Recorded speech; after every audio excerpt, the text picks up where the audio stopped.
ఈ 15-16 నెలల కాలంలో కూటమి ప్రభుత్వం సాధించిన ఘనకార్యం ఏంటంటే,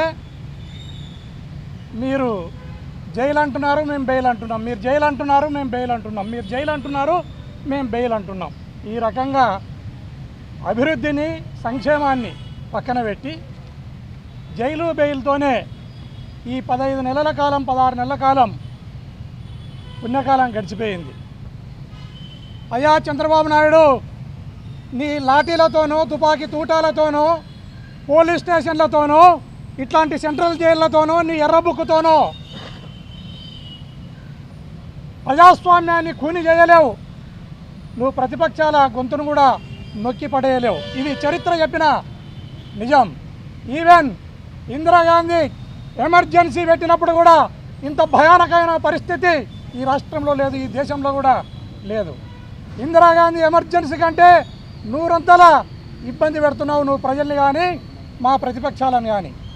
దయచేసి ఇదే సెంట్రల్ జైలు దగ్గర గతంలో పవన్ కళ్యాణ్ వచ్చి ఇక్కడ చంద్రబాబు నాయుడిని జైల్లో ఉన్నవాడిని పరామర్శించడానికి వచ్చి ఆయన మాటలు కోటలు దాటినాయి.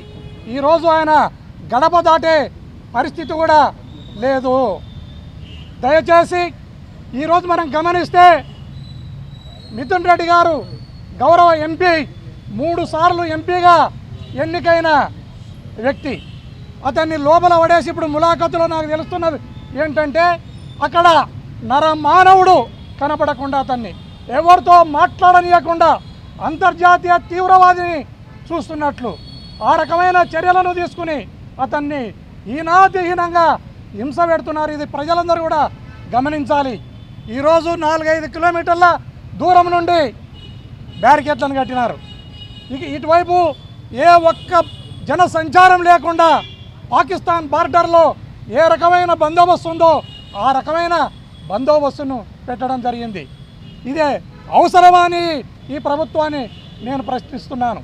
దయచేసి ఇప్పటికైనా మీ దొంగ కేసులను, దొంగ ఎఫ్ఐఆర్లను, దొంగ ఇన్వెస్టిగేషన్ని, దొంగ రిమాండ్లకు పులి స్టాప్ పెట్టి ఇప్పటికైనా మీకు మంచి బుద్ధి తెచ్చుకొని ప్రజాస్వామ్యబద్ధంగా పరిపాలన సాగే విధంగా మీరు ముందుకు పోవాలని కోరుకుంటున్నాను.